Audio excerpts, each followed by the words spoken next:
Voilà, donc ça y est, là on est en direct. Donc aujourd'hui, on va parler de Nostradamus et alors ensuite, si on a le temps, on verra selon les réactions. On parlera également peut-être un petit peu des Templiers. On présentera les livres que tu m'as apportés. Mais en parlant de Nostradamus, on parlera des Templiers. Ah, ça c'est génial.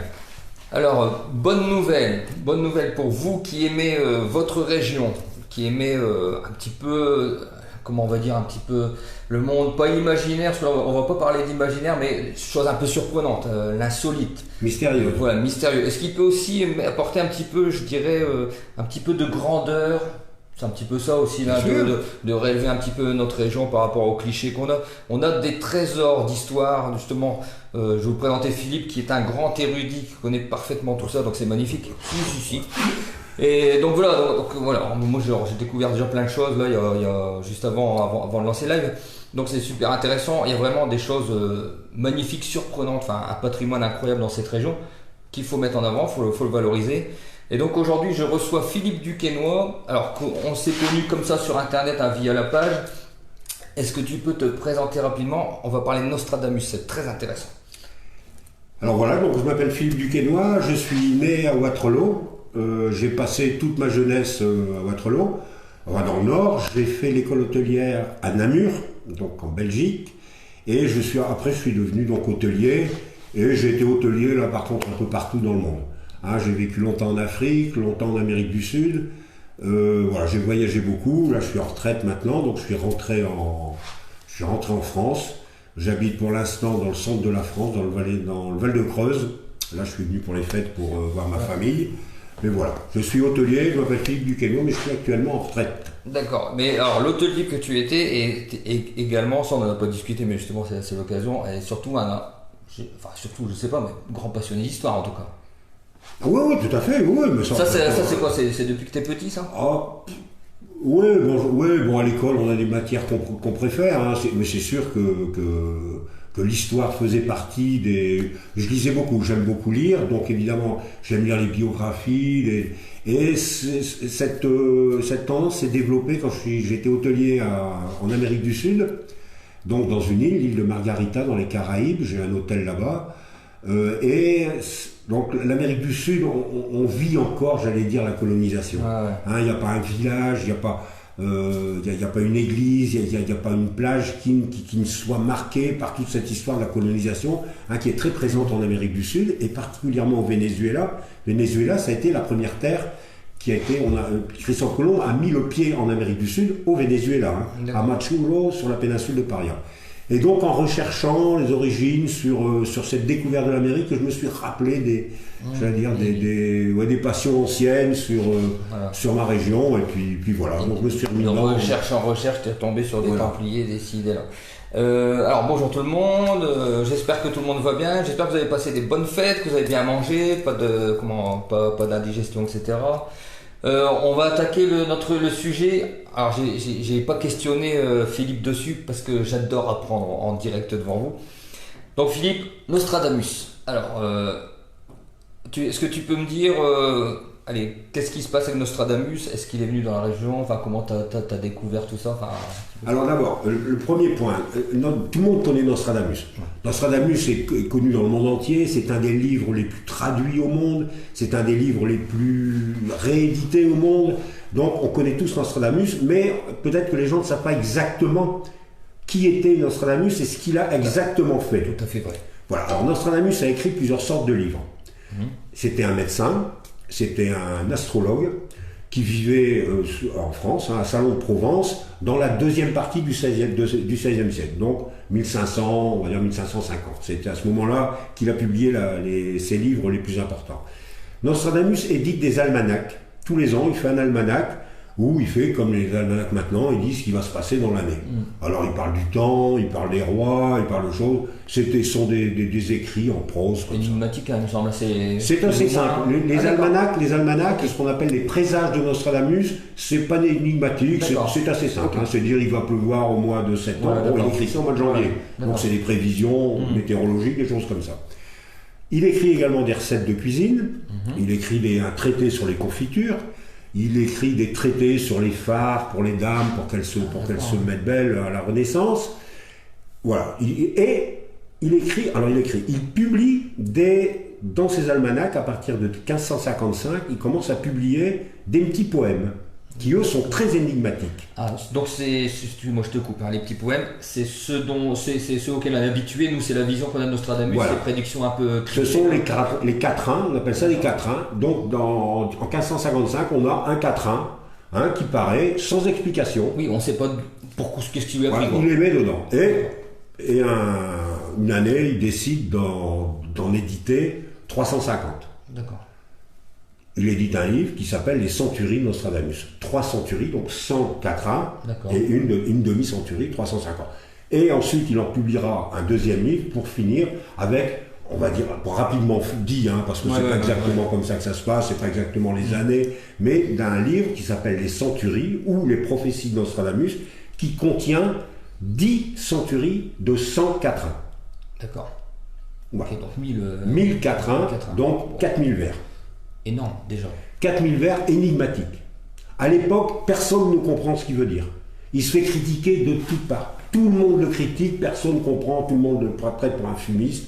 Mais voilà, ce livre existe, il meurt assez rapidement après l'apparition de son livre. Et c'est après sa mort que Nostradamus devient, j'allais dire, la vedette qui ne cessera plus d'être jusqu'à présent.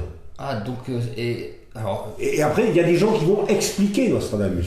Ils vont prendre un quatrain qu'il a écrit, n'importe quel quatrain, ils vont lire le quatrain, ils vont dire ça veut dire ça. Ils vont prendre un autre quatrain, ils vont dire ça veut dire ça. Alors ils vont le dire en 1600, ils vont le dire en 1800, ils vont le dire en 2000. Oui, chaque fois qu'il y a un grand événement, ils le disent. Chaque fois on explique, le 11 septembre, on va l'expliquer par Nostradamus. Voilà. C'est toujours après coup. D'accord. Nostradamus, on n'a jamais préinterprété un quatrain de Nostradamus. Un quatrain de Nostradamus, c'est toujours une fois que ça s'est passé qu'on se dit ah ouais, ce truc-là, par exemple les petites abeilles jaunes, ça peut être peut-être les gilets jaunes, des trucs comme ça. Voilà. D'accord, ok. Est-ce que. Mais c'est ce livre. Mais ce livre, il existe. D'accord. Ce livre, il existe. On a un livre où il y a 1000 quatrains. D'accord. Alors, c'est pour ça que je ne dis pas qu'ils ont été écrits par Nostradamus, je dis qu'ils ont été édités, publiés par Nostradamus. Ah, ça veut dire que tu as peut-être un doute, toi. Voilà. D'accord. Alors là, maintenant, on est au XVIe siècle. Nostradamus a écrit ça. Donc, je vous dis, on en a parlé pendant 500 ans. On en parle encore. Il arrive, là, on est en 1990, dans les années en fin du XXe siècle.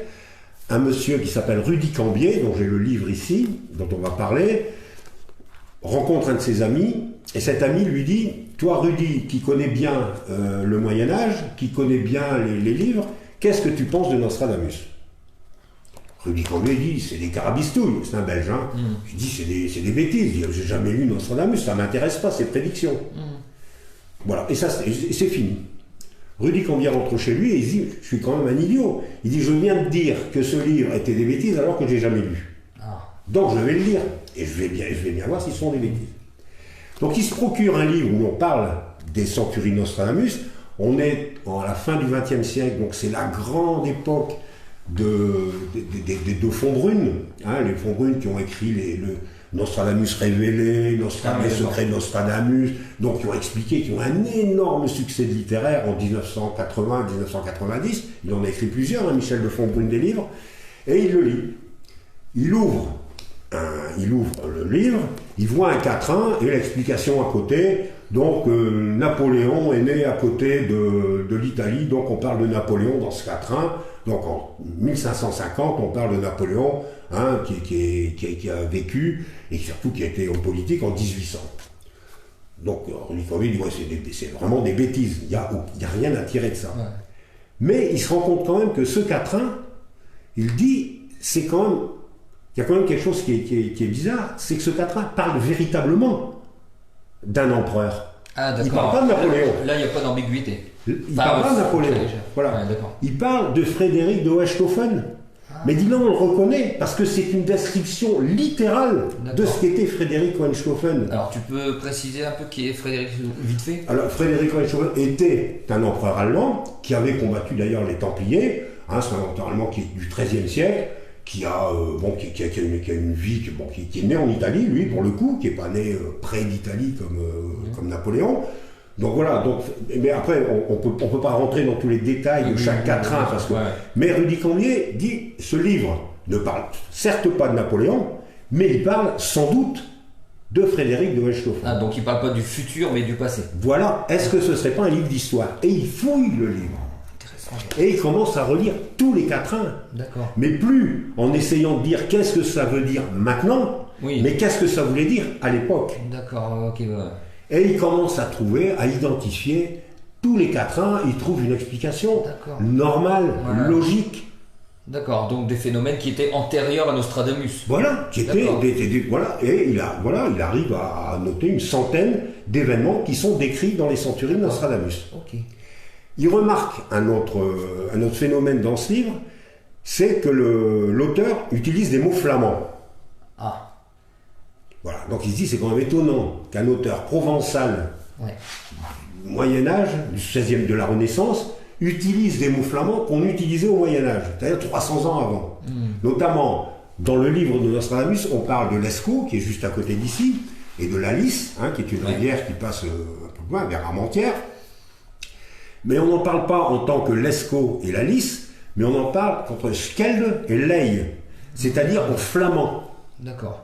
Donc une langue enfin antérieure originelle par rapport. Alors, c'est même pas en néerlandais, c'est en flamand. C'est-à-dire comment Nostradamus peut connaître le flamand pour décrire de rivières. Ah ouais, d'accord. Donc il se dit, non seulement ce n'est pas un livre de prophétie, c'est un livre d'histoire, mais sans doute ce livre n'a pas été écrit par Nostradamus. Ah, d'accord, ok. Sans doute Nostradamus puisque la manière dont sont apparus ces quatrains, c'est pas un livre qu'il a écrit, qu'il a publié, il en a d'abord mis 1, puis 2, puis 5, puis 10, puis 350, puis 1000. Peut-être c'est un livre qu'il n'a pas écrit et qu'il a simplement publié. Recopié, on pourrait dire ça. Recopié. Voilà, d'accord. D'autant que dans la préface du livre de Nostradamus, à laquelle s'intéresse Rudy Cambier bien sûr, Nostradamus reconnaît qu'il n'a pas écrit. Il dit j'ai trouvé des documents. Ah d'accord, ok. Ah, bah, ça c'est bien parce que bon, moi je connais pas Donc beaucoup. Nostradamus lui-même reconnaît qu'il n'a pas écrit le livre, qu'il a trouvé de vieux documents par long siècle gardés. Ça veut dire qu'il y a longtemps il les a trouvés. Le travail de Cambier donc va se réorienter en disant comment se fait-il qu'il parle flamand dans son livre, comment se fait-il qu'il parle simplement du XIIIe siècle et du XIIe siècle dans son livre. Et alors il va rechercher, il va fouiller et il va trouver des détails qui lui font penser que ce livre était écrit à ce qu'il appelle une frontière linguistique. D'accord. À la frontière. Alors, là ça devient un peu technique, mais c'est parce que Nostradamus parle dans un de ses quatrains de la Flandre impériale. D'accord. Or la Flandre impériale, genre en 1550, elle n'existe plus depuis très très longtemps. Et la Flandre impériale, elle est vraiment très très localisée sur la carte. Okay. C'est quelques villages qui sont situés vers Cambron, vers l'abbaye de Cambron là-bas. D'accord, donc là on se rapproche un petit peu de chez nous là, du coup. Voilà, là on est carrément chez nous. Tu te rappelles la ferme de Cambron, par exemple à Bavet, il y a une ferme de Cambron. D'accord. Oui, c'est tout près, c'est à 15 km avant l'Oiseau de l'endroit où on se trouve ici. D'accord. Donc pour résumer un petit peu pour ceux qui nous écoutent, alors on remonte, il y a ces fameux écrits, ces quatrains que tout le monde connaît, qui finalement tireraient leur origine d'un livre qui serait ici, retrouvé dans la région, c'est ça plus ou moins, c'est ça? Voilà. D'accord. Alors, voilà, donc quand René Cambier fait ce travail d'identification, de localisation et d'explication, maintenant il va essayer de savoir qui a pu écrire ça. D'accord. Donc il va lire le texte, bien sûr, Alors, il va le lire, le relire, il va le comprendre, et en fait il va très vite s'apercevoir que le texte est signé. D'accord. Dès le deuxième quatrain, la deuxième strophe, c'est-à-dire la première page du livre, l'auteur marque son nom. À la manière comme on l'écrivait au Moyen-Âge. C'est-à-dire? C'est-à-dire c'est un jeu de mots. Ah d'accord. Le quatrième vers du deuxième quatrain, c'est splendeur divine, le divin prêt s'assied. Divin prêt, c'est Yvain Prêt. D'accord. Yvain Prêt est le nom d'un abbé de Cambron qui existait à cette époque-là et qui écrivait des manuscrits. D'accord. Donc là, ça y est, on va dire. Là, on a centré. Il sait qui a écrit, il sait où ça a été écrit et il sait de quoi on parle dans ce livre. D'accord. Donc là, on arrive au point où le livre de Nostradamus tire ses origines donc d'un abbé qui est de la région, c'est ça? L'abbé de Cambron, l'abbaye de Cambron se trouve actuellement à Péry-d'Eza. Au sein de ceux qui sont déjà allés à Péry-d'Eza, il y en a beaucoup de la région qui sont allés. Ceux qui sont allés à Péry-d'Eza, Comment? Je rigole, je dis c'est fou quand même l'histoire. Ah ouais. À Péridesa, à l'intérieur, il y a des ruines. C'est les ruines de l'abbaye de Cambron. D'ailleurs, dans ces ruines, il y a une plaque où il est inscrit le nom de l'abbé Després. D'accord. Yvain Pré, on sait où il est né, on connaît son père, on sait ce que faisait son père comme métier, on sait qu'il était abbé, on sait ce qu'il a fait avant d'être abbé. C'est pas un inconnu. C'est pas du tout un inconnu. On sait où est sa sœur. Sa sœur était abbesse à l'abbaye de Groningue, près où s'est passée d'ailleurs la bataille des Éperons d'Or. Donc voilà, c'est quelqu'un qui est connu dans la région.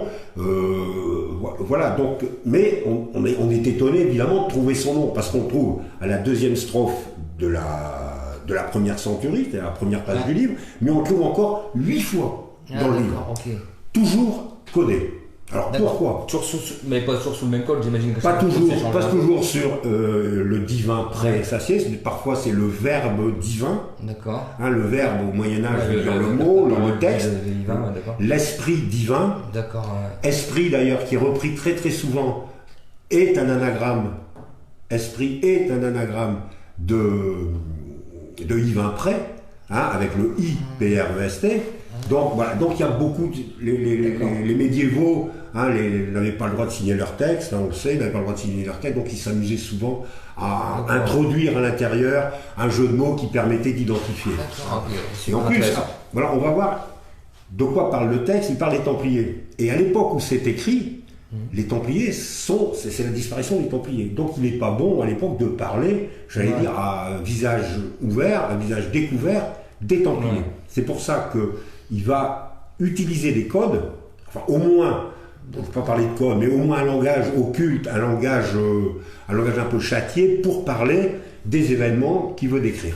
D'accord. Donc, alors, est-ce qu'il faut comprendre que ce qui est écrit, ce que nous on a lu comme des prédictions, mais qui parlait du passé, ça parle particulièrement de l'époque des Templiers, c'est ça en gros? Ça parle exclusivement de l'époque des Templiers. Ah ok. Et ça parle alors ça raconte, ça ne parle pas que de la disparition de l'ordre, ça va parler des croisades par exemple. On va parler de la croisade des enfants, la croisade des pastoureaux, c'est décrit en toutes lettres. On va parler, alors il y a beaucoup de quatrains qui sont consacrés aux Templiers. Alors bien évidemment, il n'est pas marqué les Templiers, on parle du temple dans les quatrains, mais on ne parle pas des Templiers ont été brûlés, c'est toujours comme l'écrivent, c'est un moine, c'est un cistercien, c'est toujours caché, c'est réservé aux érudits, c'est réservé aux gens qui savent lire. C'est dangereux à l'époque de parler des Templiers. Bon, la police de Philippe le Bel est active, elle ne permet pas à ce que les Templiers renaissent.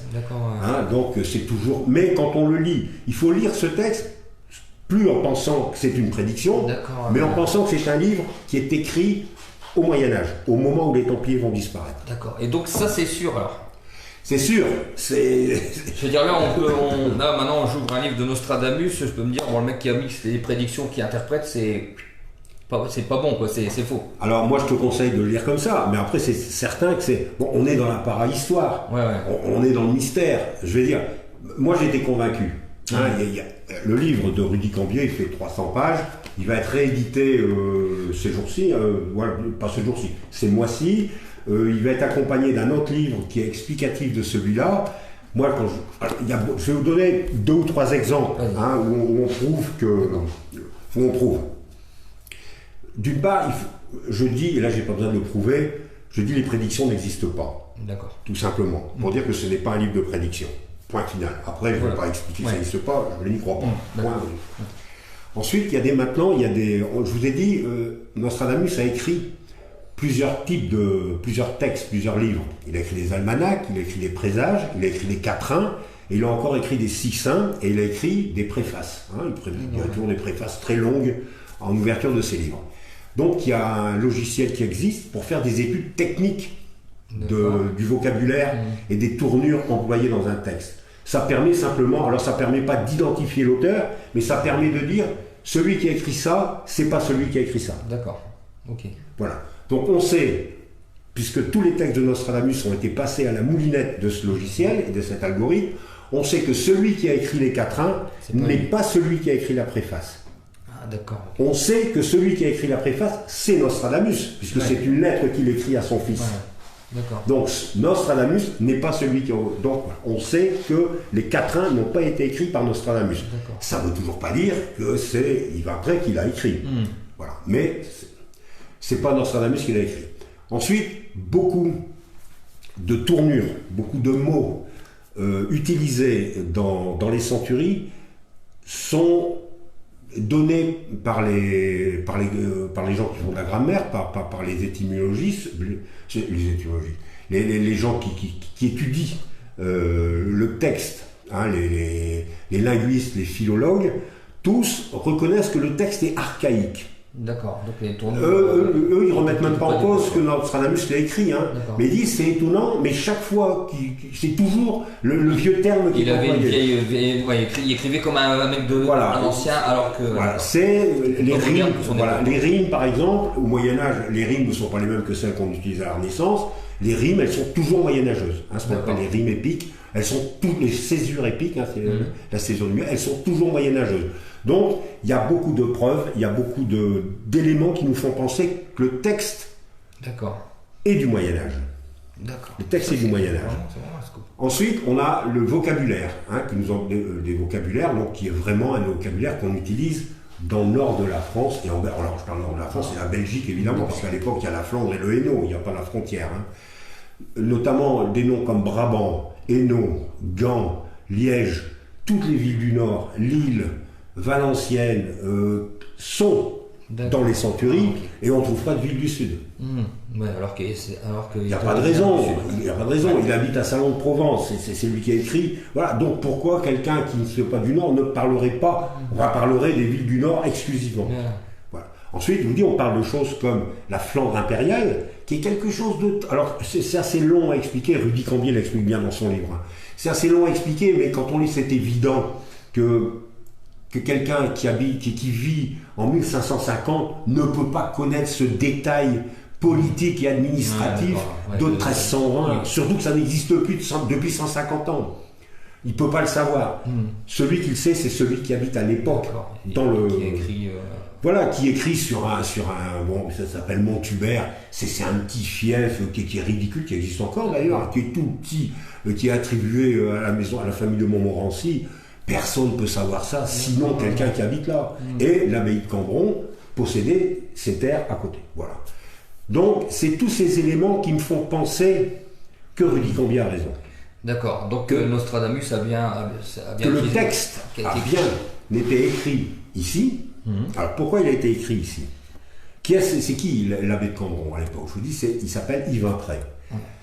À l'époque, il est au monastère, il n'est pas encore abbé. Hein, il n'est pas encore abbé. L'abbé, il s'appelle de Montigny. C'est l'abbé de Montigny, qui est le principal de l'abbé, qui lui a un frère qui est templier. D'accord. Les Templiers, il y a encore les Templiers, on est avant 1307, il n'y a pas encore eu de... Mais il y a déjà... Ils sont déjà sur le déclin un petit peu? Ils ne sont pas sur le déclin, mais il y a déjà des problèmes. Bon, ils sont plus en Terre Sainte. Ils sont plus en Terre Sainte, ce qui fait que Philippe le Bel, on sait qu'il voudrait, alors peut-être pas s'en débarrasser, mais au moins avoir un pied à l'intérieur des Templiers. Il voudrait peut-être devenir grand maître, on en a parlé. Bref. Et de Montigny est un homme qui pense que Philippe le Bel fera disparaître les ordres, ou au moins va peut-être va scinder les ordres, les hospitaliers et Templiers, en un seul ordre. Voilà. Et lui, il ne souhaite pas que les Templiers disparaissent. Donc il va voir son frère, qui est l'abbé de Cambron, et il lui explique que, donc c'est écrit dans les centuries, hein, c'est une de Lessing qui raconte l'histoire, qui raconte comment ça se passe, et qui lui demande de trouver une solution lui demande un moyen de conserver l'ordre. Hein, de dire comment faire, l'ordre va sans doute disparaître, comment faire pour faire renaître l'ordre de ses cendres.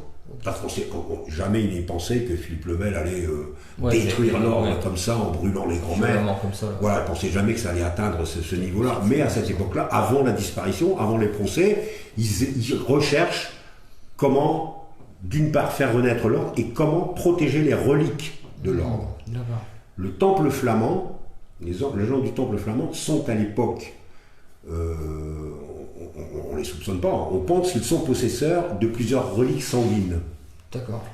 Hein. Qu'est-ce que tu appelles une relique sanguine? Les reliques sanguines, c'est les reliques, ce sont des os, ce sont des cheveux, bon, par définition, on ne peut pas avoir d'os ou de reliques, j'allais dire physiques de Jésus, qui est monté au ciel. Jésus est parti, donc on n'a rien. La seule chose qu'on peut considérer comme relique venant de Jésus, ce sera son sang. Qu'il aura laissé sur la croix, qu'il aura laissé dans la coupe sacrée, le Graal, qu'il aura laissé sur la lance et qu'il aura laissé sur le Saint-Suaire. Voilà pourquoi ces reliques ont tant de valeur, parce qu'elles sont censées posséder des éléments physiques et physiologiques de Jésus. Et on pense que, la légende voudrait que les Templiers du Nord, le Templier flamand, le Templier énuyer, possèdent donc le Saint-Suaire, le Saint Graal et la Sainte Lance. C'est du pain béni pour moi, ce que tu dis là, du pain béni. Alors bon, on sait que le 500, bon, j'ai fait un travail là-dessus d'ailleurs sur le 500. Le 500 à cette époque-là, au XIIIe siècle, au XIVe siècle, partout dans le Nord et en Belgique, et même dans le Pas-de-Calais, on trouve des adorations du 500. On trouve des fioles du 500, il y a bien sûr Bruges, mais il n'y a pas que Bruges. Je dis bien sûr Bruges, parce que tu connais, mais alors nous qui ne connaissons pas, pourquoi bien sûr Bruges? Pas parce qu'à Bruges, encore maintenant, aujourd'hui, il y a ce qu'on appelle il y a la fiole de 500, il y a le 500 du Christ, qui est à Bruges, qui est honoré tous les ans. Il y a un grand défilé à Bruges. Alors malheureusement, je crois qu'il n'a pas lieu. Il n'a pas lieu l'année dernière à cause de la Covid, mais qui est un très très grand défilé, qui est célèbre, qui date du Moyen-Âge. Et alors la légende voudrait que ça soit Thierry d'Alsace qui a ramené le 500 de Constantinople, en fait. Il vient pas de Jérusalem, il vient de Constantinople. Bon, visiblement c'est pas lui, c'est arrivé un peu plus tardivement, mais c'est arrivé aux alentours de 1200, dans les premières années du XIIIe siècle. Il y a une fiole de 500 qui est arrivée à Bruges et qui est honorée depuis ce temps-là. On en parle d'ailleurs dans les sanctuaries. Tu me parles de fiole avec du sang du Christ, je te réponds tout de suite, Graal ou pas Graal? C'est une image du Graal possible? Personnellement, la coupe qui a brûlé. Le Graal, moi je pense que le Graal, il est un peu maintenant, il est un peu prisonnier de la légende que lui ont faite les occultistes, les celticistes, je sais pas comment on les appelle, mais bon, Thierry d'Alsace et Thierry de Flandre, c'est lui qui ramène le 500. Et c'est lui qui fait écrire la légende du Graal par le chrétien de Troyes. De façon prosaïque, il ramène une coupe avec du sang dedans, qui serait le sang du Christ, quoi. Genre, à l'époque, il n'y a pas de légende particulière dessus.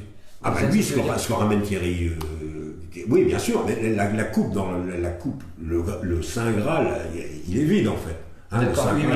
Voilà, le Saint Graal, si c'est une coupe, je veux dire, c'est pas. Parce que dans le livre de Chrétien de Troyes, c'est pas évident que ce soit une coupe, c'est quand même assez vague l'histoire du Graal. Donc, mais à l'époque, si jamais il fallait, j'allais dire, identifier le Saint Graal à quelque chose, c'est bien sûr au sang du Christ, et s'il fallait l'attribuer à quelqu'un, c'est à Chrétien de Troyes et au comte de Flandre. Personnellement, je ne vois pas ce qu'on peut. D'accord. Je ne vois pas ce que ça a rapport avec la Bretagne, avec le mouvement celtique.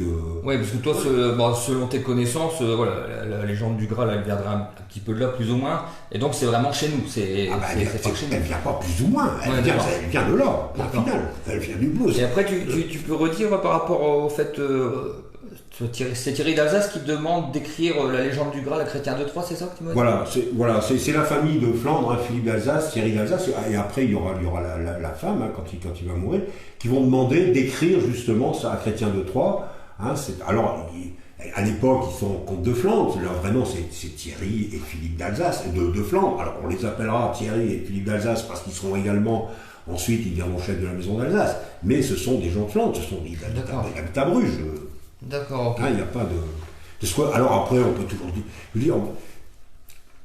Il y a toujours le mythe, il y a toujours ce qu'on veut raconter, il y a toujours la réalité. À l'époque, c'est tellement important pour les gens, c'est tellement important le sang du Christ. Les reliques ont une valeur exceptionnelle, extraordinaire. Les gens ne se posent pas la question de savoir si le Saint-Suaire est vrai ou pas vrai, s'il vient de Constantinople ou de Jérusalem. Les gens sont persuadés que c'est le Saint-Suaire. Ils veulent le croire en plus. Voilà, c'est tout. Et je pense que les Templiers sont les premiers à le croire. Ce sont les Templiers d'ailleurs qui escorter les reliques qui venaient de la Terre Sainte, qui les escortaient en France.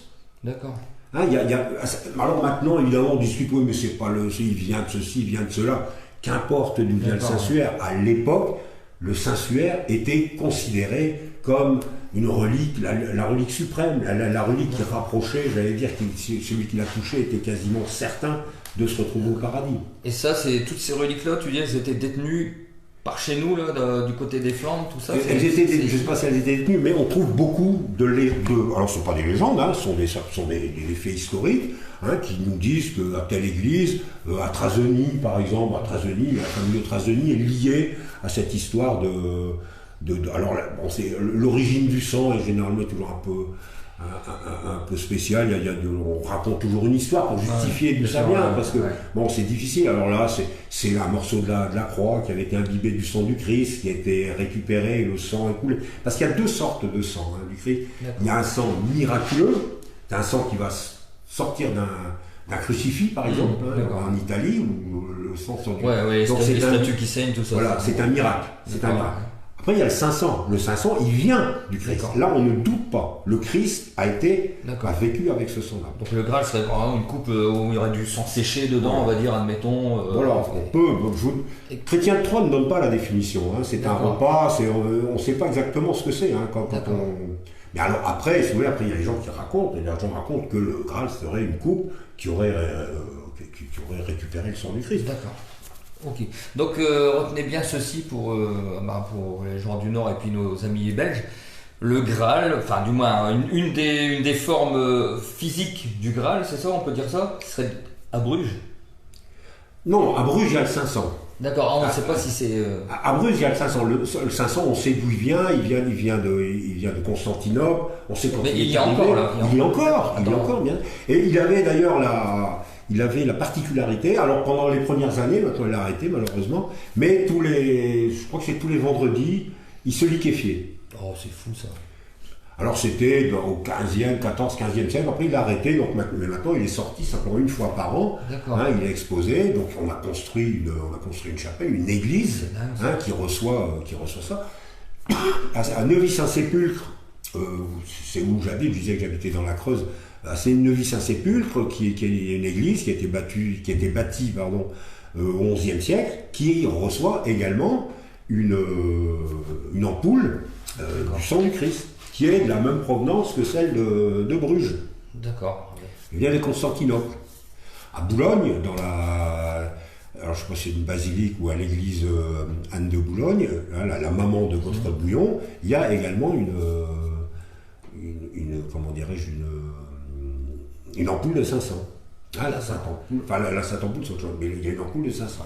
Je savais même pas que ça existait, ça doit venir de nos jours, hein, sincèrement. C'est malheureux, mais bon, il y a une carte sur une de mes pages, là, où je parle de ça, où j'ai noté tous les endroits, le long des chaussées Brunehaut, où on trouve des traces du 500. On va peut-être pouvoir parler un petit peu des chaussées Brunehaut.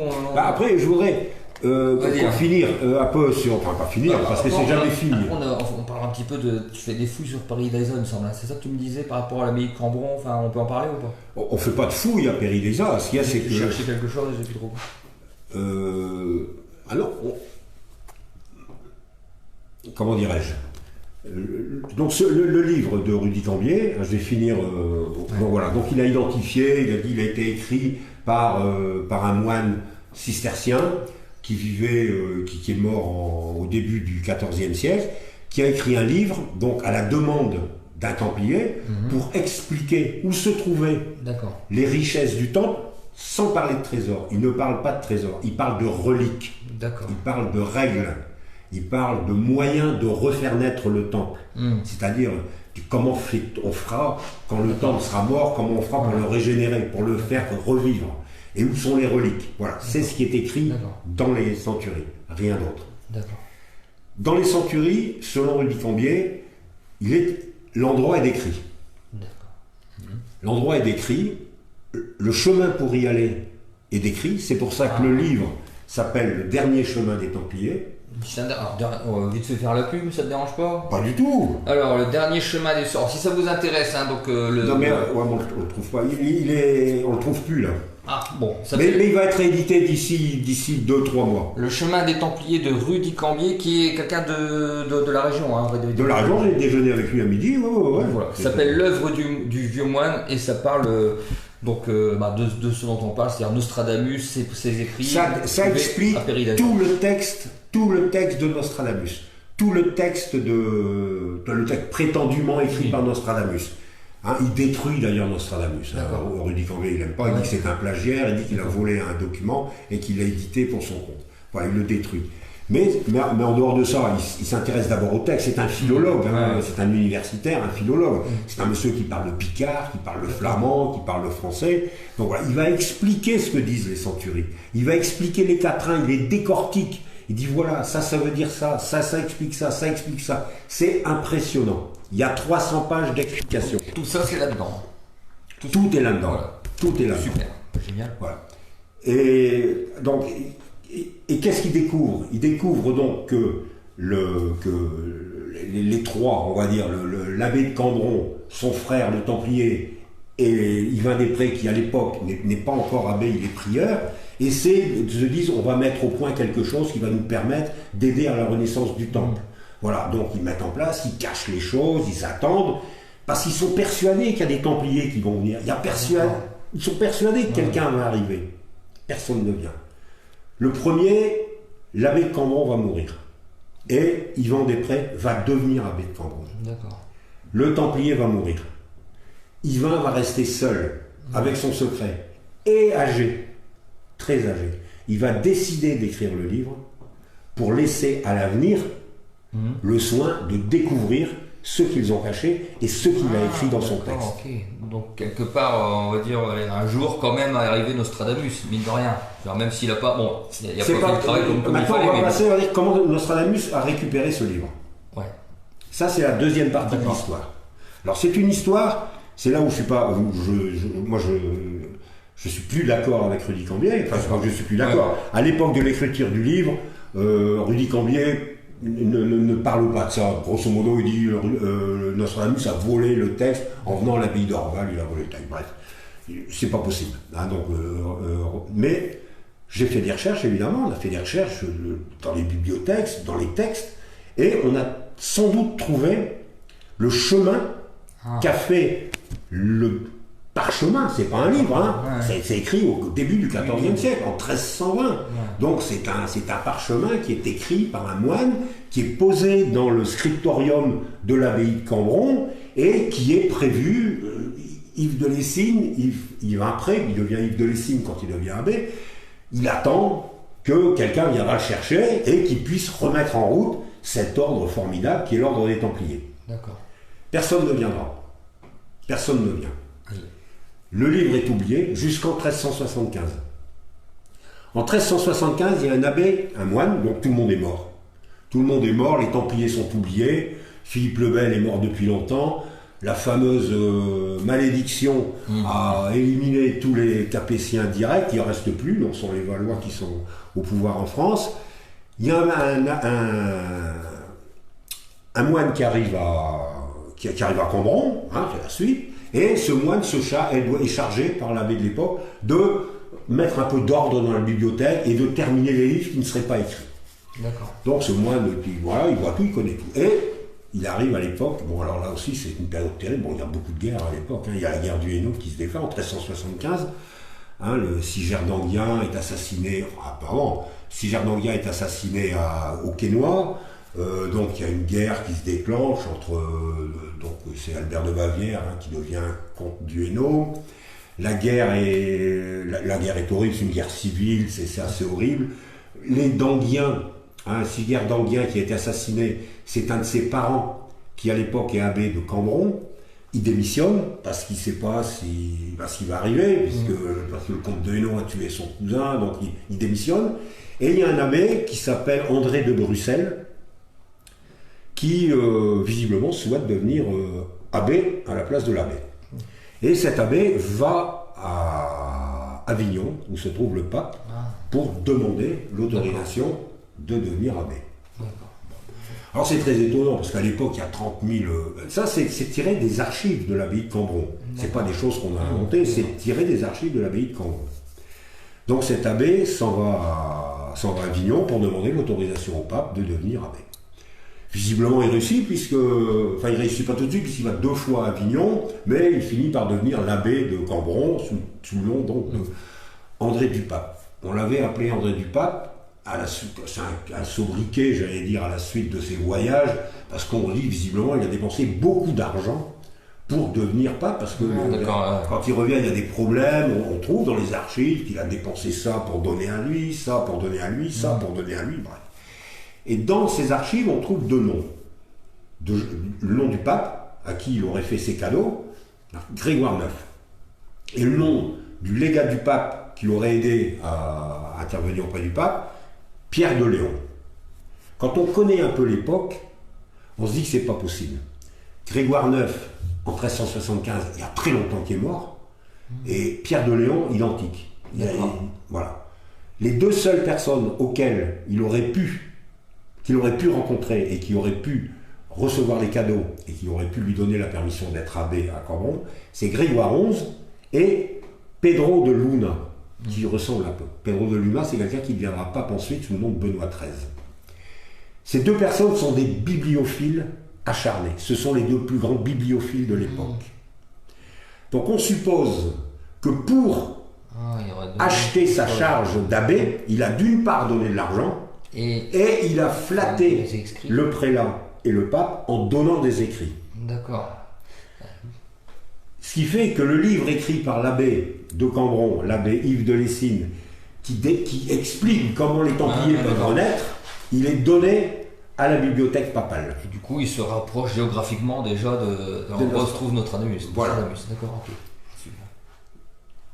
Il faut admettre ça. On admet ça. Hein. C'est pas idiot, puisque c'est écrit dans les archives, qui se déplace, qui fait des cadeaux, qu'on lui fait le reproche, qui a même une commission ecclésiastique des cisterciens qui vient à l'abbaye pour lui demander qu'est-ce qu'il a fait avec eux. Et on sait qu'il connaissait les livres, puisqu'il avait été chargé de les répertorier et de les terminer s'ils n'étaient pas terminés. Voilà. Donc Grégoire XI va mourir rapidement.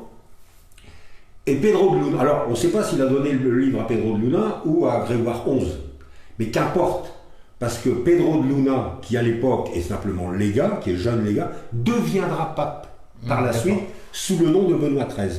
Et il va récupérer la bibliothèque papale, et dans la bibliothèque papale, il va intégrer sa propre bibliothèque, qui était la plus grande bibliothèque de l'époque. Hein, il avait plus de 300 volumes, c'est énorme au XIVe siècle. Benoît XIII, il a une vie extraordinaire, hein. C'est le pape de la mer, il devient anti-pape, enfin bref, il a une vie absolument extraordinaire. Je ne vais pas la raconter, mais parce qu'elle est pas trop longue et il y a beaucoup de détails, mais pour faire vite, donc il est à Avignon, il a récupéré la bibliothèque, donc le livre est dans la bibliothèque, savoir s'il le lit, s'il s'en intéresse, on n'en sait rien, mais tout va dire que le livre est dans la bibliothèque. À la suite, donc, il retourne à Rome, parce que les papes d'Avignon retournent à Rome, il retourne à Rome, où là il n'est pas encore pape, hein, mais il y a des problèmes, ils reviennent à Avignon, là à Avignon il est nommé pape, il devient pape, mais le roi de France et les autres, on décide, Benoît XIII est un peu trop encombrant, il prend trop de place, on lui demande de partir, puisqu'il y a un pape à Rome et un pape à Avignon en ce moment, et on décide de choisir le pape de Rome. Et on renvoie Pedro de Luna, qui n'abdique pas, qui veut rester pape, qui quitte Avignon avec la bibliothèque et qui s'en va s'installer à Péniscola en Espagne. D'accord. Après une épopée, une odyssée incroyable sur la mer. Il reste donc à Péniscola, où il est pape, anti-pape, hein, puisqu'il n'a plus de pouvoir, il n'y a plus personne qui le reconnaît quasiment. Péniscola, c'est une ancienne forteresse templière, hein, pour l'anecdote. Il finira par mourir.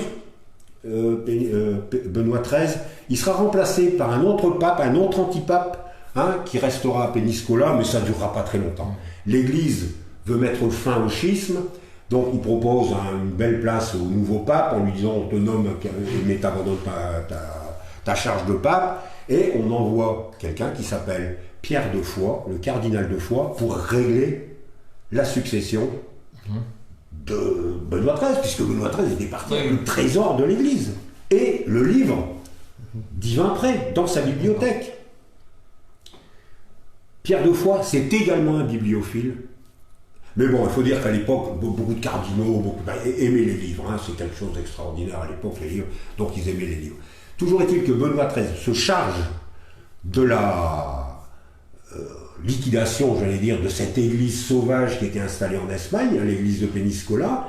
Il récupère tout, la tiare, le trésor, tout ce qui reste en fait. Et le pape de l'époque, pour le remercier, lui offre la bibliothèque. Oh, punaise. Donc Pierre de Foix, le cardinal de Foix, s'en va avec la bibliothèque et il s'installe à Avignon. D'accord. Or, Avignon. Pierre de Foix, le grand-père de Nostradamus, ont le même notaire. D'accord. Ah, donc... Le grand-père de Nostradamus était juif, celui qui le convertit, c'est Pierre de Foix. Ah, d'accord. Ouais. Donc, ça y est, le puzzle, ça se rétrécit. Là. Voilà, le même notaire Girardi, qui a fait donc la succession de Pierre de Foix, c'est lui qui a distribué les livres, c'est lui qui les a vendus. Tout fait sens. Et au grand-père de Nostradamus et son petit-fils, Michel de Notre-Dame, en parlant du livre, dit « Ce sont de vieux documents que j'ai trouvés. » D'accord. Et on sait qu'il a été élevé chez son grand-père, que c'est là qu'il a connu l'astrologie et qu'il a connu les livres de médecine. Donc on pense que c'est là que Nostradamus a récupéré ce texte, ce document, qu'il a posé parce qu'il ne devait pas le comprendre, parce que c'était compliqué, il arrivait à peine à le lire, et qu'après, il a commencé à l'intégrer dans ses publications, et un peu à la fois, et comme il a vu que ça passait bien, il a édité la totalité. C'est complètement fou, mais là c'est vraiment un autre regard, alors déjà sur toute l'œuvre de Nostradamus en général. Mais alors, dites-vous bien quand vous irez à Péry d'Aza, parce que je sais qu'il y en a ici dans le coin évidemment qui emmènent leurs enfants à Péry d'Aza, alors vous verrez plus Péry d'Aza de la même façon, hein, parce que c'est bien géographiquement à le Péry d'Aza que se trouvait l'abbaye de Cambron, c'est ça? Et elle est toujours là. Et que les textes de Nostradamus, si célèbres dans le monde entier, donc c'est pas que ici ni qu'en France, ont été écrits à Péry d'Aza par l'abbé Yvain Pré, mais de son nom d'abbé, Yves de Lessines. D'ailleurs, Péry d'Aza, le patron de Péry d'Aza, qui est Éric Dombe, le géant de Cambron, c'est Yves de Lessines. Vous savez que chaque village, on a tous dans le Hainaut, on a tous un géant. Le géant de Cambron, c'est Yves de Lessines. Ah d'accord, c'est complètement fou ça. On peut parler, je sais pas si c'est par rapport au propriétaire de Péry d'Aza, qui est passionné par le sujet aussi. Voilà, donc oui, bien sûr, il est passionné par le sujet, donc on travaille avec lui, enfin pas avec lui personnellement, on travaille avec ça c'est super intéressant aussi. Voilà, on travaille avec ses services de la communication, pour essayer de voir comment, d'une part pour peut-être à l'intérieur de Péry d'Aza faire un fléchage, peut-être un circuit à l'intérieur du parc sur Yves de Lessines et tout ce qu'il a pu faire, rappeler ce que c'était, rappeler Yves de Lessines, les livres de Rudy Cambier et donc d'un de ses amis François Dessy, qui est en train de faire publier également un livre sur l'affaire, seront distribués à Péry d'Aza dans la boutique. Et sans doute, on aura une publication. Voilà, on est en train de travailler avec eux pour un peu donner un peu d'essor pour rappeler un peu au monde entier que c'est dans le Nord, c'est ici que ça s'est passé. Voilà. Et je rappelle que la ferme de Cambron, qui est à Bermerie, a été rattachée à l'abbaye de Cambron, donc qui se trouve à Cambron en Belgique, par le même Yvain Després. Ah d'accord, donc il n'y a pas de hasard. Non, Yvain Després est venu à Bermerie, c'est lui qui... Non, il n'y a pas de... D'ailleurs, à Bermerie, à côté de Bavet, il y a encore beaucoup de lieux-dits qui font des rapports. Il y a la ferme de Cambron, il y a la chapelle de Cambron, il y a le ruisseau de Cambron. Alors, il y a le bois des enfants perdus, qui fait aussi une relation avec une bande de jeunes enfants qui, à l'époque, faisaient un peu de bêtises dans le coin et qui dépendaient de la ferme de Cambron. Le blason de Bermerie... Tu m'as parlé à un blason l'autre jour au téléphone, c'est ça dont tu vas parler? On peut en parler. Le blason de Bermerie est décrit alors l'explication est donnée ici par Rudy Cambier, avec l'héraldique, avec les couleurs, avec les noms précis de tout ce qu'on trouve dans le blason de Bermerie. Mais le blason de Bermerie, c'est le blason de l'abbaye de Cambron. C'est exactement le même. Il n'y a rien qui change. Et on en parle dans les centuries de Nostradamus. D'accord. Nostradamus, c'est ça. En gros, il décrit le blason de Bermerie, c'est ça dans. C'est-à-dire qu'Yves Després, lui, quand il écrit son livre, il veut dire voilà, je m'appelle Yves Després, je suis cistercien, je suis un abbé d'une abbaye, et cette abbaye, elle est là. Mais il ne peut pas le marquer Oui, comme ça. Donc il est forcé D'accord. d'utiliser des images, d'utiliser des métaphores. C'était l'époque. Rudy Cambier a l'habitude de dire que les centuries, donc les quatrains, sont écrits sous une forme qui était très à la mode à l'époque, c'était l'énigme. D'accord. C'est les devinettes. Ouais. Maintenant, on en trouve moins. Mais quand on était jeune, il y a une trentaine, enfin moi, quand j'étais jeune, il y a une cinquantaine d'années, il y avait des devinettes. Qu'est-ce qui est bleu, là. Alors évidemment, c'était toujours contourné. On ne disait pas, sinon c'est trop facile à trouver. Et au Moyen-Âge, il y avait un art poétique qui consistait à écrire des devinettes, de les donner aux gens et de le deviner. C'est écrit sous cette forme-là, sous la forme de l'énigme. Chaque quatrain est une énigme. Chaque quatrain est une énigme. Et Yves de Lessines espère que celui qu'il appelle l'attendu, il appelle plusieurs fois dans son livre, il parle l'attendu, il espère que l'attendu, quand il viendra, il comprendra ce qu'il a écrit, il trouvera les reliques, il trouvera le trésor du temple, et il saura donner de nouveau un souffle aux Templiers pour les faire renaître. Et alors, de ce côté-là, à ton avis, ça donnait quoi alors, et ça a été trouvé, ce qu'il attendait s'est passé ou quoi? Les Templiers, ça. Alors l'attendu, il a trouvé. L'attendu, c'est Rudy Cambier. D'accord. Ah, okay. Il a trouvé quelqu'un qui a expliqué le livre, oui. au moins, c'est sûr. Il a trouvé. Mais depuis au 19e siècle déjà, au 19e siècle, des gens comme Piob, le bibliothèque Cadet de Gassicourt, qui était bibliothécaire à la Bibliothèque nationale de France, tous ces gens-là disent déjà que Nostradamus n'écrit pas des prédictions, mais écrit un message templier. D'accord. Dans la première partie du XXe siècle, Paul Lecourt, Jacques d'Arès, Gilde, Amblin, Charbonnier, tous ces gens-là disent également que les centuries, ça parle d'un message templier. C'est-à-dire que ce message templier, même sous la Révolution, on en parle, même sous la Révolution, il y a l'arrière-grand-père de Cadet de Gassicourt qui lui aussi parle des Templiers à travers le texte de Nostradamus.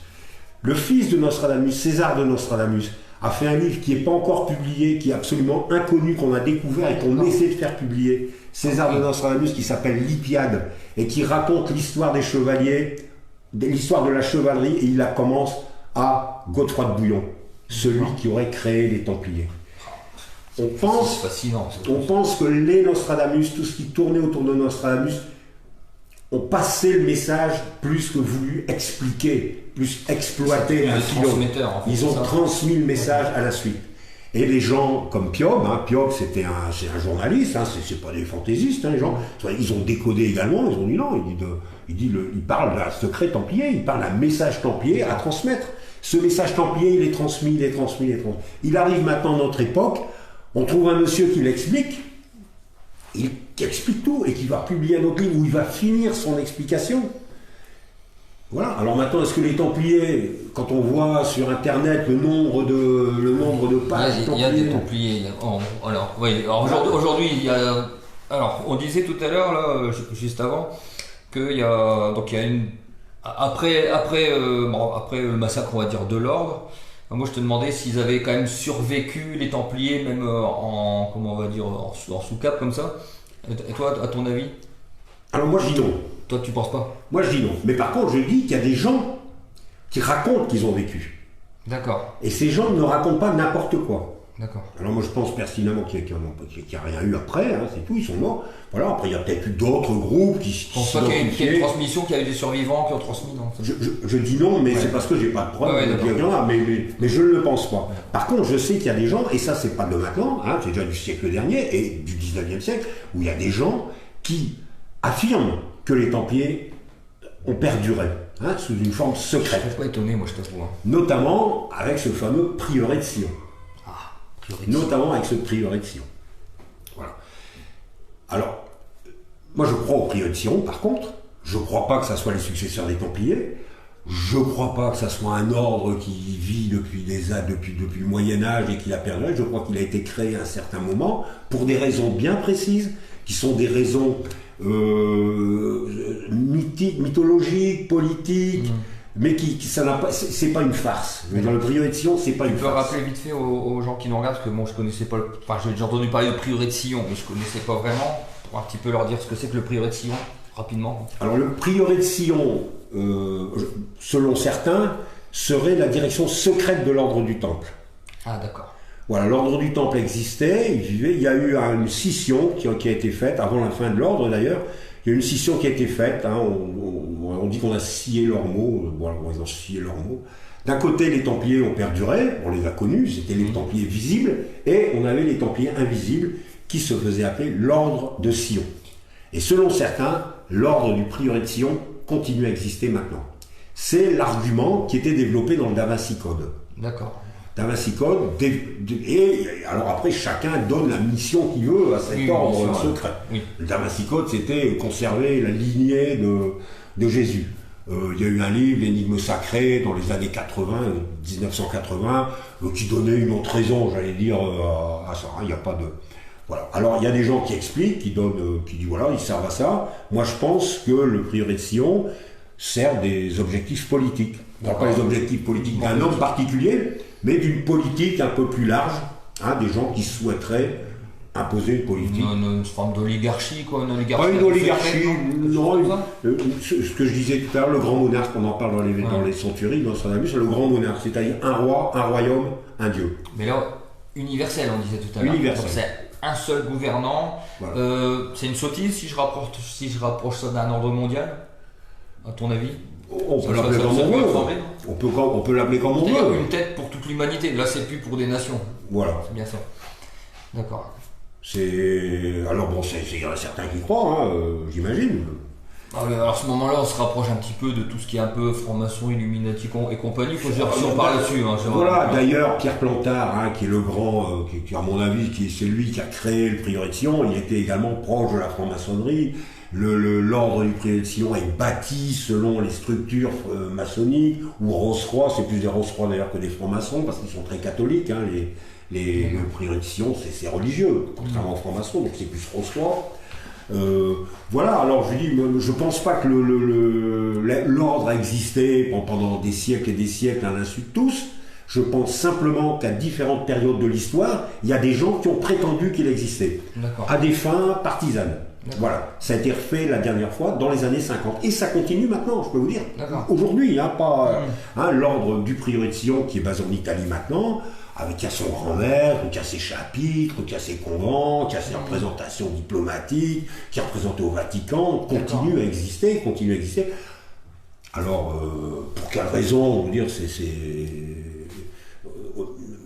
moi je vous dis, officiellement, originellement, c'était pour mettre en place le grand monarque, hein, pour mettre en place cette oligarchie, on l'appelle comme on veut, mais un roi, un royaume et un dieu, qui était la devise, aussi rapidement dit, des Habsbourg.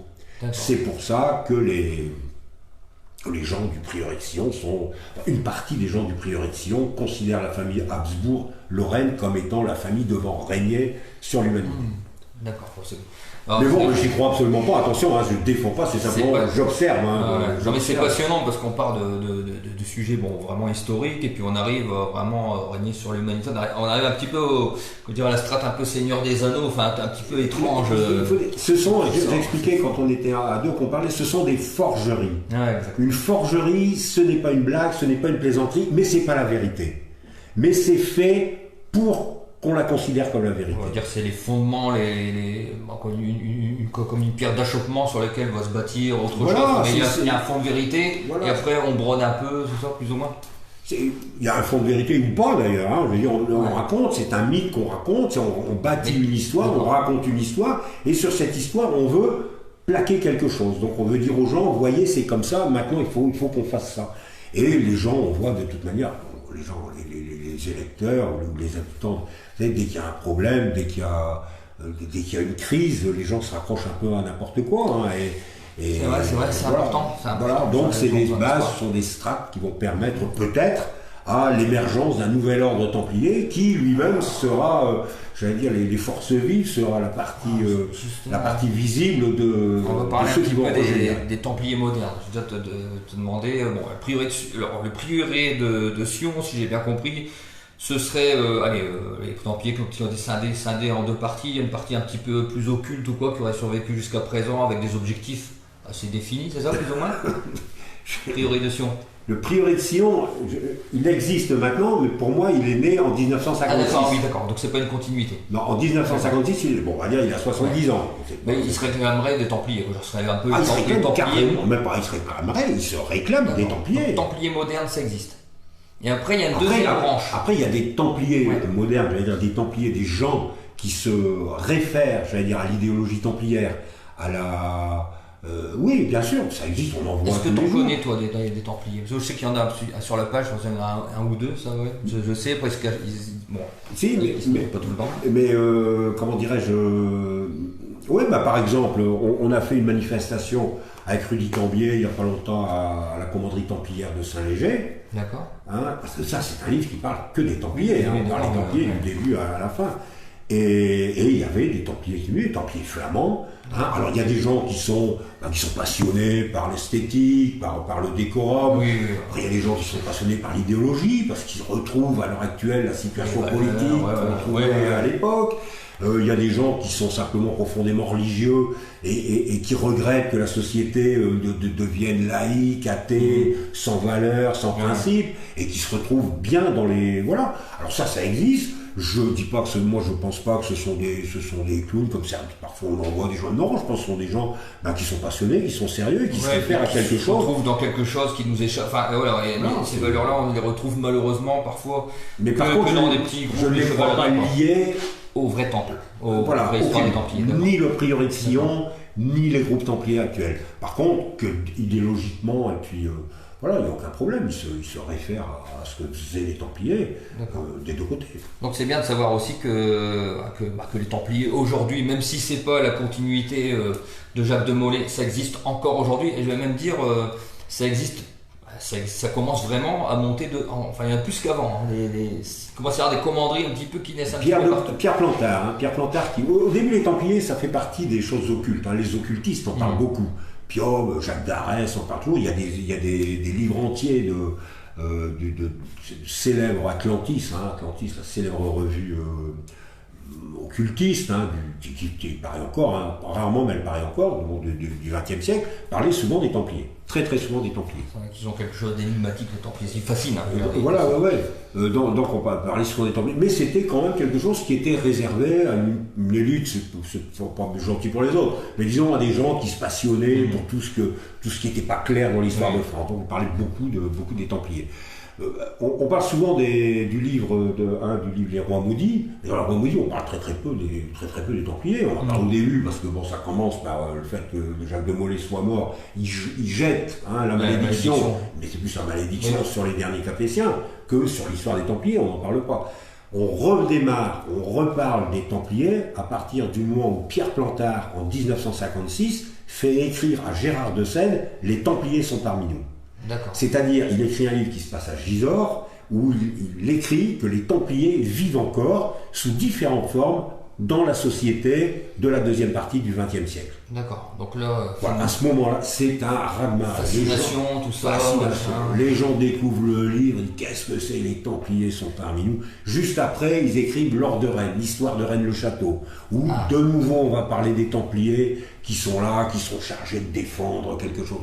Donc, voilà. C'est depuis Pierre Plantard, c'est Pierre Plantard qui écrit les deux livres. C'est pas lui qui signe, c'est Gérard de Seine qui signe. Pierre Plantard est un occultiste. Pierre Plantard est le secrétaire général du Prieuré de Sion. C'est lui qui fait les livres, même si son nom n'apparaît pas. C'est lui qui fait les livres. Il n'y a aucun doute là-dessus. J'ai dans mes notes, on a le contrat qui lie Pierre Plantard et Gérard de Seine, Pierre Plantard qui a pondu et Gérard de Seine qui écrit. Gérard de Seine, il a 30% des droits. Donc il y a bien une vraie patte templière derrière tout ça. Il n'y a aucun problème, je dis, c'est pas une farce. C'est pas une farce. Non, parce qu'on pourrait penser que c'est un mec qui est sorti ça un peu de nulle part et puis ça a dû rien du tout. Voilà. Pierre Plantard est quelqu'un qui déblatère un peu sur lui. Pierre Plantard est quelqu'un de très sérieux, de très compétent, c'est un érudit. Et il lance ses Templiers en 56 où tout le monde se fout de sa gueule parce que ça sert à quoi? Qu'est-ce que c'est que cette histoire? Mais il suffit de regarder maintenant. ce qu'a fait Pierre Plantard. C'est-à-dire tous les groupes templiers qui existent dans le monde entier. Il n'y en a pas qu'en France, il y en a partout. Il y en a en Argentine, il y en a en Argentine, il y en a au Burkina Faso, il y en a au Venezuela. Tous ces groupes templiers doivent quelque chose à Pierre Plantard. Ah, ça c'est grand quand même. Voilà. Pierre Plantard, qui était un fin politique, qui était quelqu'un qui avait une idée. Alors son idée, elle vaut ce qu'elle vaut, mais il y a une idée derrière la tête, c'est l'idée du grand monarque. Ouais, c'est d'accord. Ouais. Ah bah écoute, tout ça c'est passionnant. Et encore, alors, pour terminer sur Pierre Plantard, et là, hein, c'est un livre que j'avais écrit, écrit il y a longtemps. Il y a 15 ans. Alors si tu veux, on en parle. Hein. Je veux dire, si les gens, vous avez vu que bon, Philippe a beaucoup de connaissances très intéressantes, donc on va parler un petit peu de ce qu'il écrit. Donc Pierre Plantard, lui, souhaite que le grand monarque, c'est-à-dire le roi qui va diriger l'humanité, qui va l'amener au bonheur, ça soit un descendant de Mérovée. D'accord. Donc quelqu'un qui est né ici. Je ne vais pas dire né à Condé-sur-Lescaut, mais qui est né à 10 km d'ici. Mérovée, ses enfants et sa descendance jusqu'à Clovis. C'est-à-dire que les gens du prieuré de Sion souhaitent que ça soit un descendant direct de Clovis, le plus proche, direct on n'en trouvera plus, mais le plus proche, qui soit le roi élu. Donc un Français. Comment ? Plus ou moins un Énuyer, on va dire. Un Flamand. D'accord. Voilà, ce sera plus ça pour les Allemands ou pour les gens comme ça. Mais, la lignée mérovingienne de Pierre Plantard, c'est la base de sa réflexion. Alors, lignée de Mérovée, c'est les Mérovingiens. Donc avant les Carolingiens, c'est ça, ouais. Hein. Voilà, Clovis qui vit ici, qui est un franc, qui décide de conquérir l'Europe. Hein, il va partir, il va détruire l'Empire romain, il va chasser les Romains de France, c'est lui qui va chasser l'Empire romain de France. Il va conquérir la France, il va conquérir une partie de l'Allemagne, le Benelux, Belgique, Hollande et Luxembourg, et une partie de l'Italie. Et ça va constituer la base du royaume de France et la base du royaume de Germanie. Ce sont des gens d'ici, ce sont des ch'timi, gens du Nord qui ont fait ça. Écoutez bien, parce que ça c'est très important. Ça, tu peux le redire, Philippe, s'il te plaît ? Que les Francs, ce qu'ils ont fait, c'est bien des ch'tis. Ce sont des ch'tis, ce sont des Germains qui viennent s'installer, qui étaient installés depuis longtemps ici dans nos régions, mais c'est un groupe de gens, les Francs-Saliens, donc la bande à Clovis, qui décident de faire l'Europe. C'est eux qui ont fait l'Europe. Et ce sont les descendants de Clovis qui découvriront le monde, qui vont découvrir l'Amérique. C'est des gens qui descendent de Clovis. Enfin, qui descendent de Clovis, alors qu'ils ne descendent pas d'une manière filiale, il est bien évident. Mais quand je parle de l'ambition barbare, c'est la volonté des barbares qui habitaient ici de faire la conquête du monde et de la mettre sous leur coupe. Voilà. Et c'est ce que Pierre Plantard veut refaire, avec des Mérovingiens. Pierre Plantard, pour lui, la maison qui doit diriger le monde, ce sont des Mérovingiens. Mais alors, une fois, c'est lui qui le dit, c'est pas moi, je suis pas un fanatique de ça. On est capable aujourd'hui de dire qu'il est descendant de Mérovée ? Comment ça ? Parce que... On peut trouver la maison de Habsbourg, par exemple. La maison de Habsbourg est visiblement descend des Mérovingiens, parce qu'on les connaît. Donc ce sera un Habsbourg, quoi, pour... un Habsbourg-Lorraine, ouais. D'accord. C'est la branche aînée de tous les gens qui se déclarent. Et donc là, aujourd'hui, combien serait éligible des Habsbourg-Lorraine, quoi? Personne, j'en connais plusieurs, qui... d'accord, il y en a quand même plusieurs. Ah non, mais après... non, je ne vois pas, mais... c'est comme ça. Il y a des personnes qui sont là, qui descendent vraiment de... Ah oui, mais qui revendiquent l'héritage de Pierre Plantard, non, il n'y en a pas. D'accord. Pierre Plantard est un ésotériste, un occultiste qui écrivait, il est décédé en 2000, mais il y a encore des gens qui travaillent. Moi d'ailleurs, je travaille toujours sur les textes de Pierre Plantard, avec les gens qui ont travaillé à l'époque avec Pierre Plantard et qui vivent encore, qui écrivent des livres. Il y a très peu de temps, il y a un livre qui a été écrit par Gino Sandri sur Pierre Plantard. On travaille encore sur le programme, j'allais dire, mais c'est pas un programme politique, c'est on va faire ça. C'est une réflexion sur la manière d'imaginer un monde où on vivrait en paix, quoi. Voilà, et selon eux, ça devrait être fait comme ça. Ouais, d'accord. C'est pas parce qu'une personne veut diriger le monde qu'elle est forcément des mauvaises intentions. Ouais, et puis c'est quand même un peu utopique, mais bon, ce sont des réflexions d'ésotéristes qui pensent, et puis qui recherchent dans l'histoire des gens qui ont pensé comme eux, des gens qui ont déjà travaillé pour essayer de ramener à cette...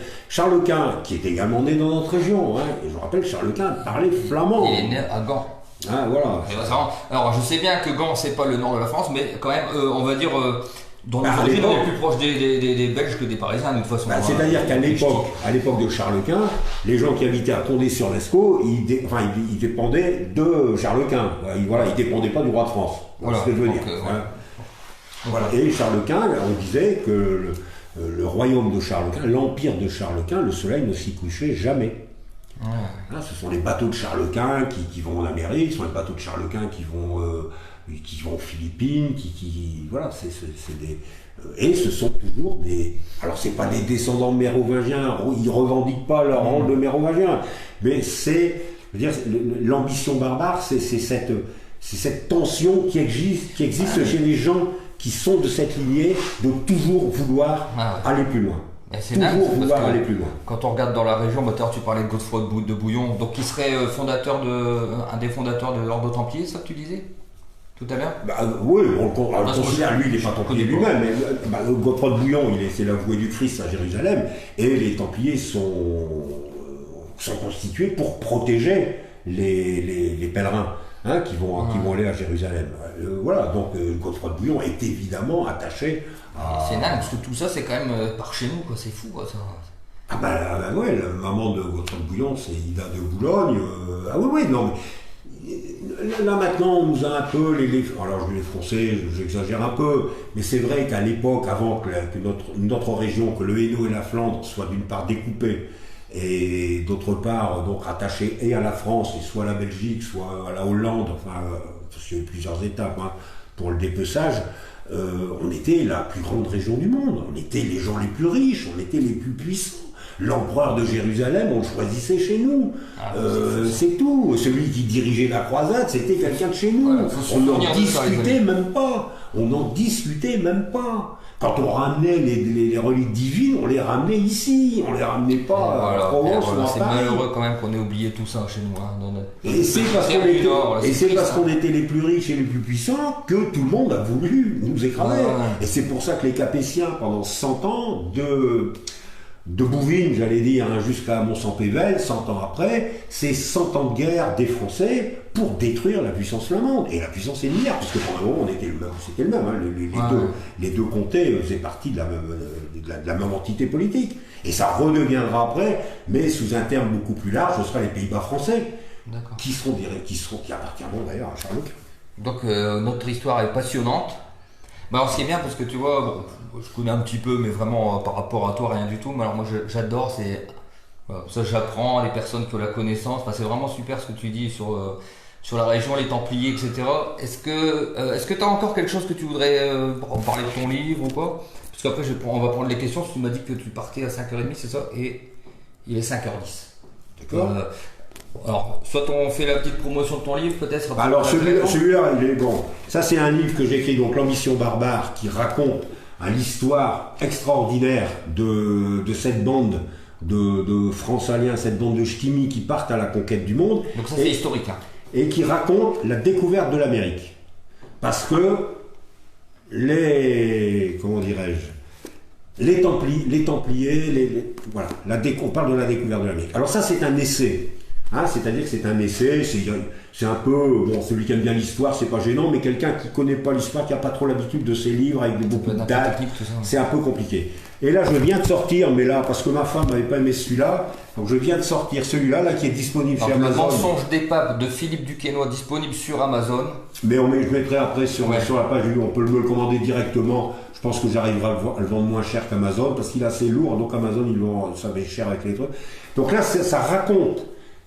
Ça explique, ça parle de Templiers, c'est une histoire d'un gars du Nord, il s'appelle Floris, c'est un vrai nom du Nord, mon arrière-grand-père s'appelait Floris, donc il s'appelle Floris, c'est quelqu'un de l'abbaye de Cambron, et qui se trouve sur le bateau qui va découvrir l'Amérique avec Amerigo Visconti.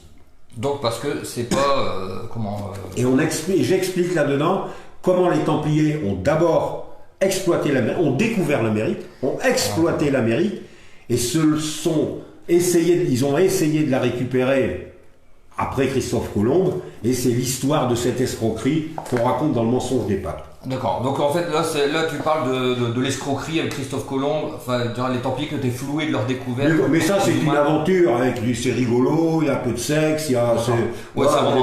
C'est romancé, c'est vraiment... voilà, c'est... Mais on mettra une fiche peut-être d'une manière un peu plus précise. Comme ça, s'il y a des questions, je peux... Allez, si vous voulez, alors j'espère que ça va aller. On va prendre des questions si vous en avez. Sinon, on peut parler, en attendant qu'il y ait d'éventuelles questions, de ton projet là, qui est tombé à l'eau malheureusement. Voilà. Ça c'est super intéressant. Alors on avait mis au point, donc je vous ai dit à Cambron, à Bavet en fait. Hein. Bavet, à côté de Bavet, il y a un village qui s'appelle Bermerie, la ferme de Cambron. On voulait faire un chemin qui aurait mené les gens, les touristes, de Cambron jusqu'à l'abbaye de Cambron, en passant par la commanderie templière de Saint-Léger en Belgique. Hein, on avait appelé ça l'ultime chemin des Templiers. Et on imaginait que c'était les derniers Templiers de France qui partaient jusqu'à Cambron pour trouver justement la solution, comment faire pour ne pas mourir, comment faire, où sont les éléments qui vont nous permettre de revivre. Voilà. Donc on avait une belle subvention d'ailleurs pour des raisons qui sont compliquées. Le Covid, ça joue aussi dedans parce que pendant 2 ans, on ne pouvait plus aller en Belgique, c'était compliqué. Voilà. Mais on est en train d'essayer de remonter le projet. Donc, il consistera donc à faire un chemin. Donc, je pense qu'on aura une belle, on pourrait avoir une subvention pour l'avoir, une belle subvention. Et donc, on recherche. Alors, ce sera évidemment sous la responsabilité de Bertrand. Hein, on recherche des volontaires pour s'occuper de cette partie de chemin à faire en France. Alors, le chemin est déjà fait. Hein, on prend des routes effectivement qui existaient à l'époque. Hein, donc, les Brunehaut particulièrement, les chaussées Brunehaut. Les chemins des postes qui existaient à cette époque-là. On a retrouvé évidemment des traces du passage, alors dans certaines villes, à Saint-Val-la-Vallée par exemple, hein, dans les Saint-Val-la-Vallée, la Flamanderie, Hort-Saint-Val, Rheims, où on en parle, oui. Les centuries de Nostradamus racontent le chemin qui va mener au trésor. Le chemin qui va mener jusqu'à la rédemption, qui va mener jusqu'au renouveau, jusqu'au renouvellement de l'ordre. Et donc ce chemin passe par des endroits qui sont parce qu'il y a eu un fait politique, parce qu'il y a eu une bataille, parce qu'il y a eu le faux Baudouin par exemple, en Mortagne, on en parle dans la centurie. Et pour ça on se dit pourquoi Nostradamus parle du faux Baudouin, qui est quelque chose qui est vraiment, qui connaît les gens de Mortagne et qu'on est sur l'Escaut, c'est tout, mais pas ça en Provence. Et donc voilà, on voudrait faire un chemin qui va nous mener ça, et à chaque endroit où on a identifié un événement important qui puisse intéresser un touriste ou un visiteur ou quelqu'un qui aime bien sa région, il y aura un panneau qui va lui expliquer comment les centuries parlent de cet endroit. Donc il nous faut des gens d'une part pour faire les démarches, il y a pas mal de choses à faire. Donc évidemment, Nord Fantastique sera à tes côtés avec un grand plaisir, un grand privilège. Hein, parce que moi, Nord Fantastique, j'aime bien diffuser sur Facebook, mais cette année, à partir de maintenant, j'aime surtout c'est sur le terrain, on en parlait l'autre jour, et donc faire des trucs concrets. Moi, ce qui m'intéresse maintenant, c'est le concret. C'est-à-dire une publication Facebook, c'est gentil, c'est pas mal, mais moi, je veux du concret sur le terrain, faire avancer les choses. Donc, si jamais il y en a qui sont intéressés, bientôt on va ouvrir, enfin, c'est en cours malheureusement, mais que, comme tu dis, le Covid, la préfecture, ça prend des plombs. L'association Nord Fantastique s'ouvre aux membres actifs cette année, donc on va recruter des gens pour travailler avec nous. Donc voilà, donc ce sont des choses qui vont avancer et évidemment le truc des Templiers c'est hyper intéressant, c'est valorisant pour la région en plus et puis ça permet de lier l'histoire et puis pour ceux qui sont un peu plus rêveurs, hein, qui voient dans les Templiers un peu plus l'épopée chevaleresque, ça peut unir les deux, enfin vraiment il y a vraiment pour moi quelque chose de fort vraiment à trouver entre la réalité historique et la légende qu'on met. Alors il y en a qui sont pas trop d'accord avec ça, mais moi je trouve que ça ajoute quelque chose. Ça permet d'attirer des rêveurs sur des lieux concrets et les intéresser à l'histoire. Enfin, moi c'est mon point de vue. Et puis ce qu'il y a, c'est ceux qui s'intéressent à l'histoire seuls, et ben ils s'intéressent à l'histoire seuls, et qui nous laissent tranquilles. C'est-à-dire on n'a aucun complexe vis-à-vis de ces gens. Hein, ces gens peuvent faire ce qu'ils veulent avec les Templiers, s'amuser à m'écrire des dates et des noms de gars et de filles qu'ils possèdent, si ça les amuse. Tant mieux pour eux. Mais j'estime que les Templiers peuvent faire quelque chose d'autre aux gens. Bah oui, forcément. Et puis en plus, même dans les valeurs, enfin moi je suis quand même, bon ça se voit pas trop, mais c'est en filigrane, j'aime bien les valeurs chevaleresques et le Templier, pour moi ce qui me fascine vraiment là-dedans, c'est le moine soldat, quoi. J'adore cette image de mec qui se sacrifie pour les autres, mais le combattant qui porte les vertus du guerrier, quoi, le sacrifice, tout ça. Enfin, c'est vraiment une image.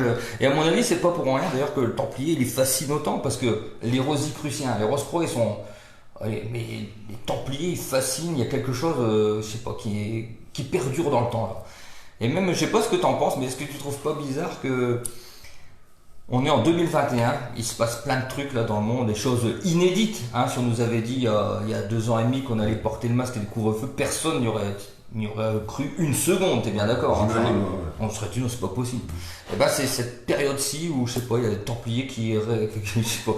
C'est peut-être une coïncidence, c'est peut-être un pur hasard, mais pour moi ça me paraît bizarre. Comme tu dis, l'élu, comment tu dis, l'attendu. L'attendu. Qui arrive à notre époque, quand même, si c'est ça. Alors, on peut dire, c'est juste pourquoi on dit. Mais c'est pas tellement une coïncidence en fait. C'est écrit, les centuries sont écrits en 1550. Ça a été réédité des centaines et des centaines de fois dans des dizaines et des dizaines de langues. Il y a peut-être 600 millions de personnes, 1 milliard de personnes qui ont lu les centuries depuis 500 ans. Qui en est un, qui connaissent le flamand, qui connaissent le picard, qui soit de Cambron, qui lisent les centuries, c'est simplement une chance sur 1 milliard. Grosso modo, c'est la normalité. C'est la normalité, c'est pas tellement étonnant. Je veux dire, si les centuries avaient été écrites avant-hier, je dirais vraiment, t'as de la chance, toi tu le lis, c'est dans ton jardin, ceci. Tandis que là, c'est une chance sur 1 milliard que quelqu'un lise le livre et que lui puisse le comprendre. Parce que lui, il habite là, parce que lui, il connaît les lieux, parce que lui, il connaît l'abbaye de Cambron, et parce que lui, il connaît le picard, et lui, connaît le flamand. C'est quand même étrange. C'est une chance sur 1 milliard, et l'attendu de Cambron, eh ben c'est ça, Dieu, il pourvoira. Certains y verront une coïncidence. Bon, moi, comme tu sais que je suis un peu plus. Non, c'est pas une coïncidence. C'est la logique. Perché, comme on dirait, moi j'y vois plutôt un signe du destin. Et en plus, comme je te dis, tout ça, un petit peu le magma épouvantable qu'on vit en ce moment. Et on retrouve les Templiers, il y a de plus en plus de commandes et tout. Pour moi, c'est pas tout à fait un hasard et c'est même pas surprenant, mais j'ai vraiment l'impression qu'on est une époque très très particulière, vraiment. Tu vois, vraiment. Sans doute favorable à ces changements-là. Voilà, exactement. Et pour moi, je pense qu'on est à la fin d'un cycle en fait. Voilà. Et peut-être qu'il y a et je pense personnellement, ça c'est mon avis personnel, mais je pense que l'avenir, enfin l'humanité, on va dire, sera sauvée par le passé. En fait, je pense que l'avenir est dans le passé. C'est dans les valeurs pour moi du passé, dans le retour au passé, qu'on pourra changer quelque chose de favorable dans l'avenir. Là, pour moi, le chemin qu'on prend maintenant avec le monde moderne, coupé des racines, etc. Bon, pour moi, on va vraiment dans le mur avec ça. Et c'est pour ça aussi que je suis très attaché au passé, mais pas au passé d'il y a 20 ans, au passé d'il y a quelques siècles quand même. Et alors, je vais voir s'il y a quand même une question. Alors, parce que malheureusement.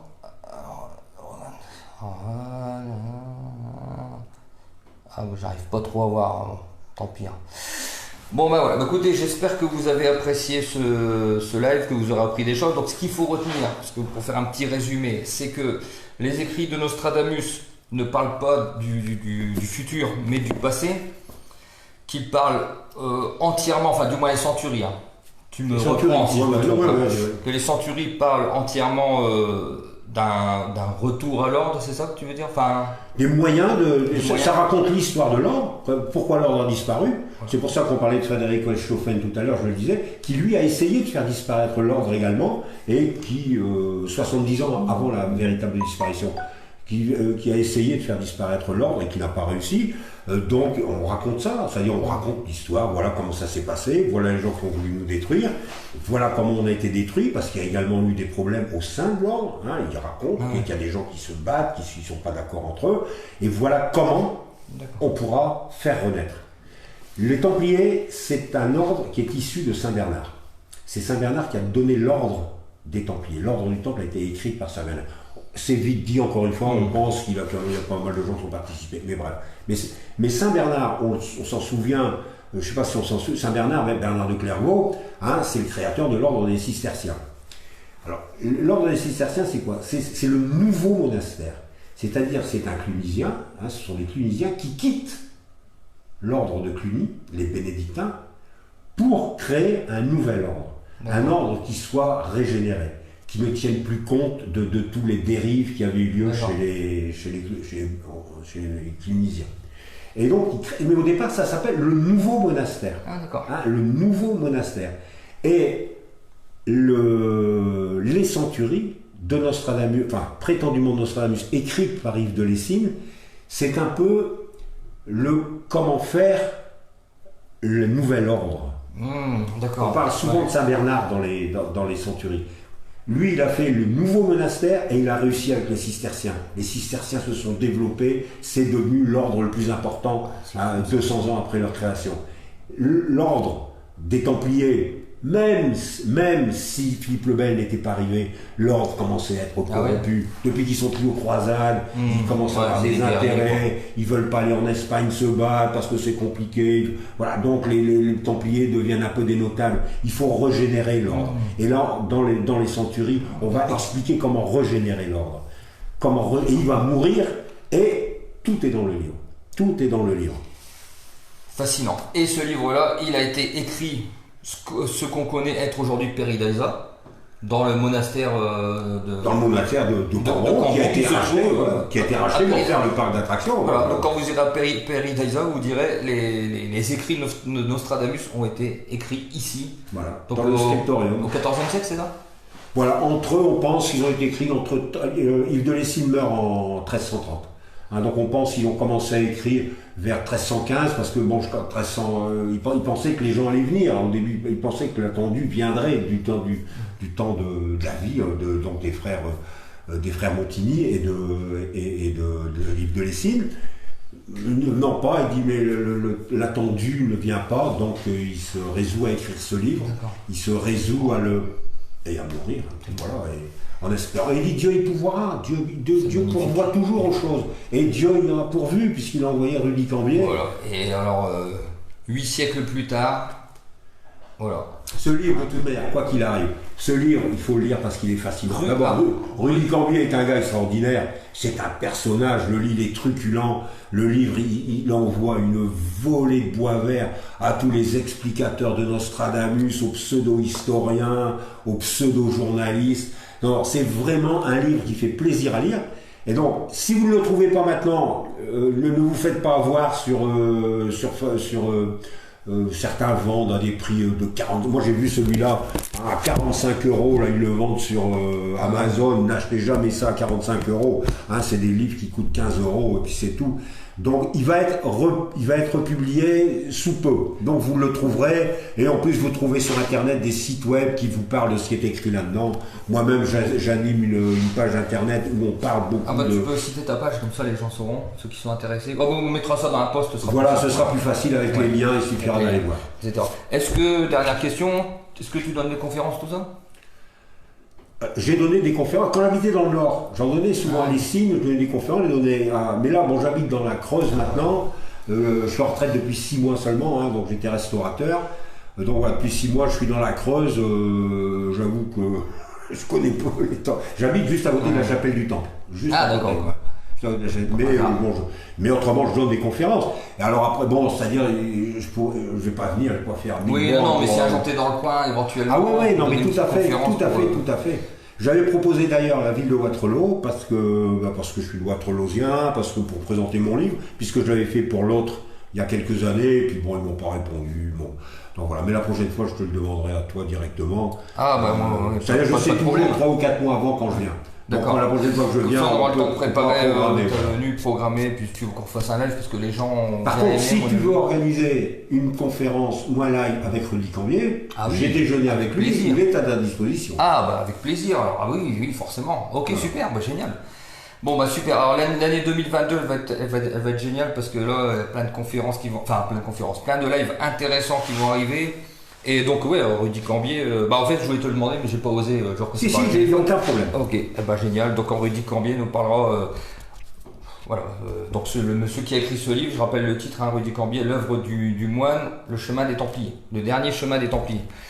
Donc, Philippe, grand merci à toi de nous avoir éclairé sur la présence de Nostradamus, et puis aussi pour qu'on voit un peu plus clair, parce que c'est vrai que jusqu'à présent, jusqu'à aujourd'hui, je voyais, les quatrains de Nostradamus comme tout le monde, c'est-à-dire, ça veut dire ça, qu'est-ce qu'ils disent, machin, et finalement, non, en fait, ça, c'est...